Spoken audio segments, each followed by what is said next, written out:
Every day 1 juz, 2 juz. You complete 1 Quran, 2 Quran, 3 Qurans. Gosh.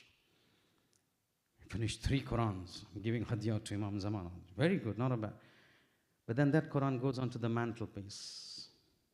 Because we have it, has to be at a height, so we keep it at a height. For next 11 months, we don't touch it. Honestly, between you and me. How many of us, you don't have to tell me, how many of us over here, after the month of Ramadan, from the 1st of Shawwal till the last month of Shaban, have completed 1 Quran, outside the month of Ramadan? Nobody needs to answer. It's self-introspection. Come the month of Muharram, first 12 days, passion, josh. Especially you go to India and Pakistan, it's majlis after majlis, majlis after majlis. Same thing in Afghanistan, I see, and same thing in Iran. Majlis after majlis. 5 majlis a day, 7 majlis a day from morning. That josh, as it comes closer to Ashura, becomes even more passionate. Once Muharram finishes, come Thursday, you're counting people. Hope on Thursday, is the majlis not that of Husayn? Or is Husayn's majlis only on Muharram, in Muharram? That means Thursday, there is the majlis that we have is not for Majlis al-Husayn. Muharram, it is Majlis al-Husayn, so we have to come.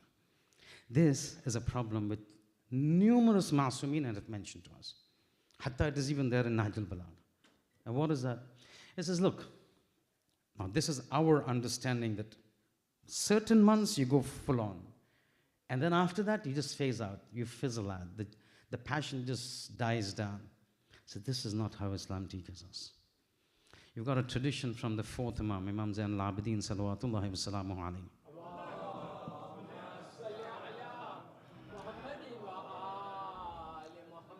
He's telling us the real word. He says, you want to know the best amal in the eyes of God? He says, أَحَبُّ الْأَعْمَالِ عِنْدَ اللَّهِ. The best of the amal in the eyes of God is not that you take up the whole Quran and recite it 3 times in the month of Ramadan and for 11 months you don't touch it, except if you want to do istikhara. It's not that in the month of Muharram you keep reciting, going to majalis, and then people are looking for you on Thursday nights. Where is this person? Wiladat comes, this person is not there. Munasabat comes, Wafat comes, Shahadat comes, this person is not there. Where he's gone? He's only for Muharram, because Muharram is the month of Husayn. He says, this is not what Allah wants. He says, أَحَبُّ الْأَعْمَالِ عِنْدَ اللَّهِ. The best of the amal in the eyes of Allah subhanahu wa ta'ala is مَنْ دَاوَمَ عَلَيْهِ الْعَبْدِ وَإِنْ قَلَّ. An act that a person takes up and does it persistently.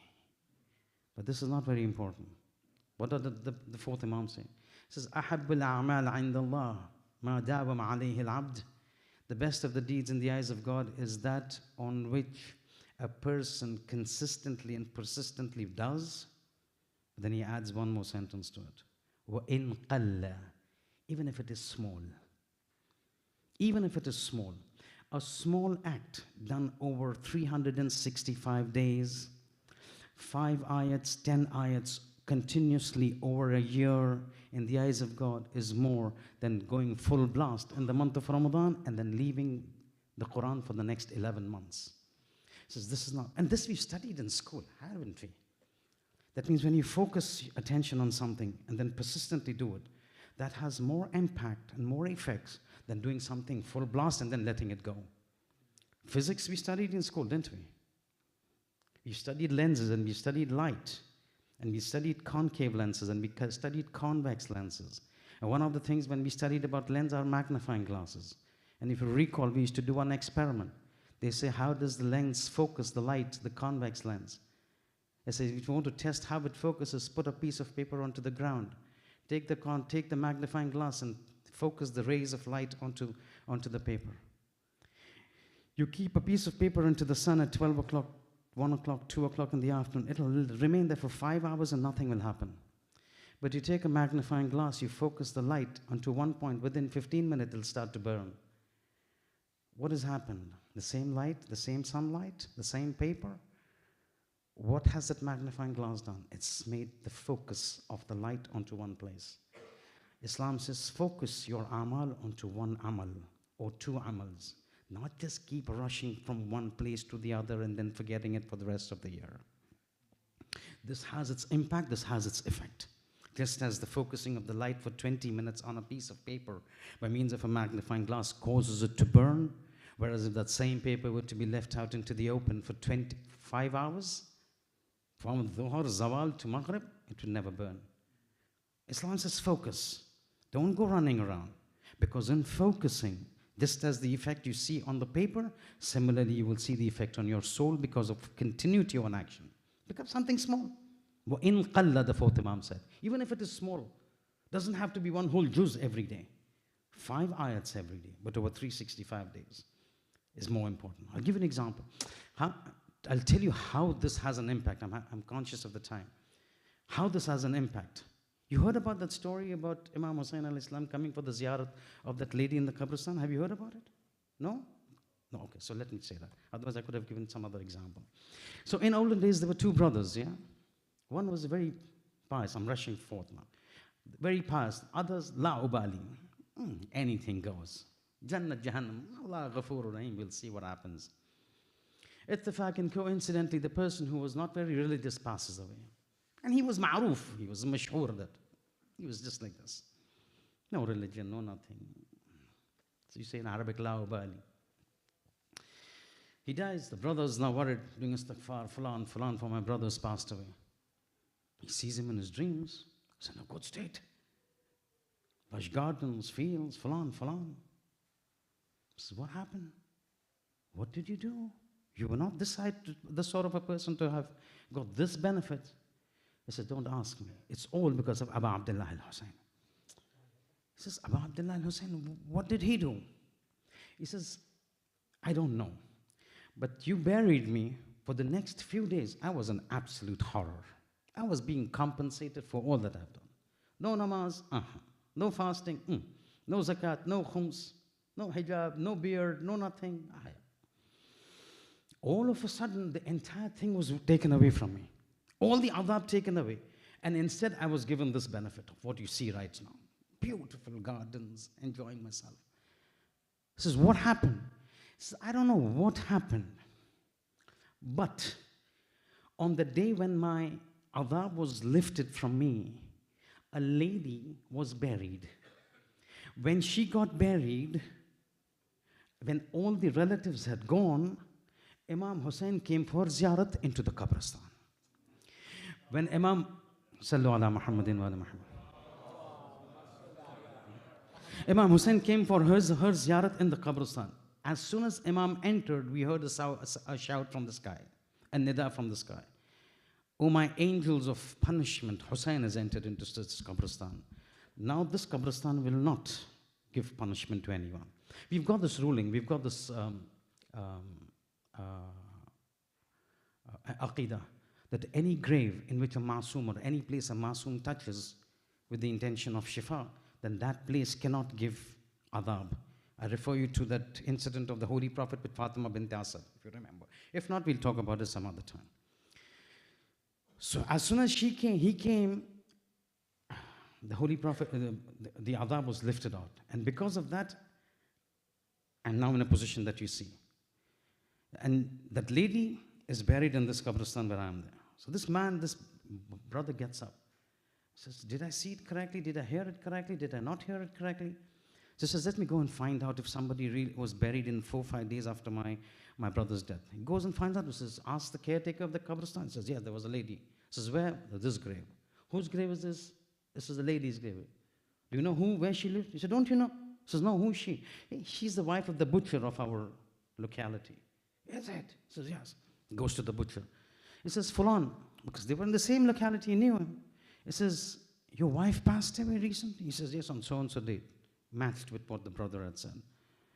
Says, okay, and you buried her in the Qabristan? He says, yeah, Fulan place, exactly the place that he went and saw. He says, tell me, your wife, yeah? Was she a dhakira? Was she reciting majalis? I said, no, she was an ordinary housewife. Then she must be reciting marthiya, she must be reciting nohas, matam. I said, no. She should just take care of the house and take care of my kids. Then she must definitely have been going to Karbala every year for ziyarat. Says, no, we are poor people, we don't have money. I don't remember even she's got, at least before, after marriage, no. Before marriage, I'm not sure. But why are you asking me about my wife? What's that got to do with you? He narrates the whole thing. He says, look, this is what has happened. My brother passed away. He was not of a person of this caliber. He's saying this all happened, his estate changed because of your wife being buried. And when she was buried, Imam Husayn came for her ziyarat in the Qabristan. So I want to know what was that act that she could have been doing that prompted Imam Husayn to come for her ziyarat, as a result of which all the inhabitants of the Qabristan became free from the adhan. He said, look, I don't know anything, but I just know one thing. She was not an alima, she was not a dhakira, she was not a Nauha Khan, she was not nothing, no ziyarat at all, nothing. I just know one thing, that whatever would happen for the past 15 years, I never saw her miss ziyarat Ashura even one day. She never missed ziyarat Ashura one day. 15 years, one ziyarat Ashura, recited continuously, brings a result that Imam Husayn comes for the ziyarat. Not only benefits that lady, but everybody in the Qabristan gets benefited. This is what the fourth Imam says. Ahabbul a'mal indallah, the best of the deeds in the eyes of God. Ma dawama alayhi al-abd. So an action that a person constantly and persistently and repeatedly and consistently keeps doing, wa in qalla, even if it is small, even if it is one tasbih of salawat every day for 365 days. We've got proofs, we've got the ulamas, we've got the traditions. We just need to try it out. We just need to do it. Because if it benefits, and it will benefit, because if it has benefit somebody else, it could benefit us. And when it benefits, then we are laughing all the way for an ever in the akhirat.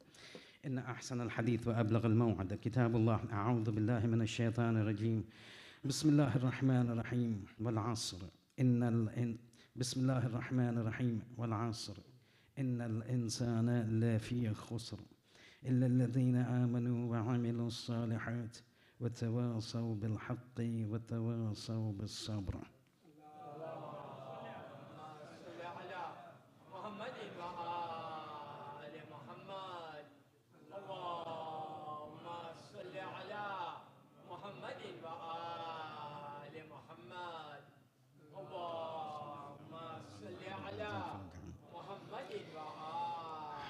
بسم الله الرحمن الرحيم الحمد لله الذي لا إله إلا هو الحليم الكريم غافر الذنب وقابل التوبة هو الغفور الرحيم نشهد أن لا إله إلا هو العطوف على العباد بجوده والعواد على المذنبين بحلمه ونشهد أن محمدا نبيه وحبيبه سيد المرسلين وشفيع المذنبين إن الله وملائكته يصلون على النبي يا أيها الذين آمنوا صلوا عليه وسلموا تسليما.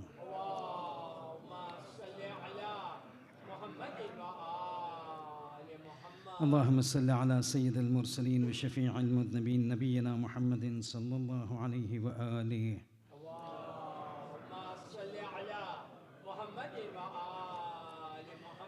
وعلى إمام المسلمين وقائد الغر المحجلين أمير المؤمنين علي بن أبي طالب صلوات الله وسلامه عليه.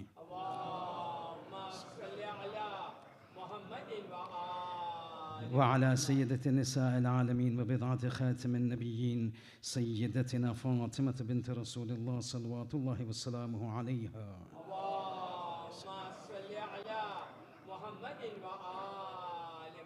وعلى الحسن المجتبى والحسين الشهيد بكربلاء.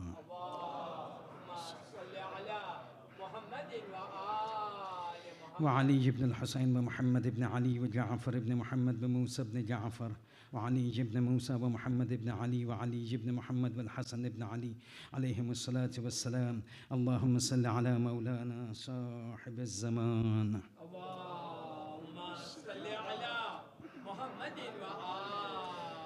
اللهم عجل فرجه وسهل مخرجه. اللهم اغفر للمؤمنين والمؤمنات والمسلمين والمسلمات الأحياء منهم والأموات. تابع اللهم بيننا وبينهم بالخيرات إنك مجيب الدعوات إنك على كل شيء قدير.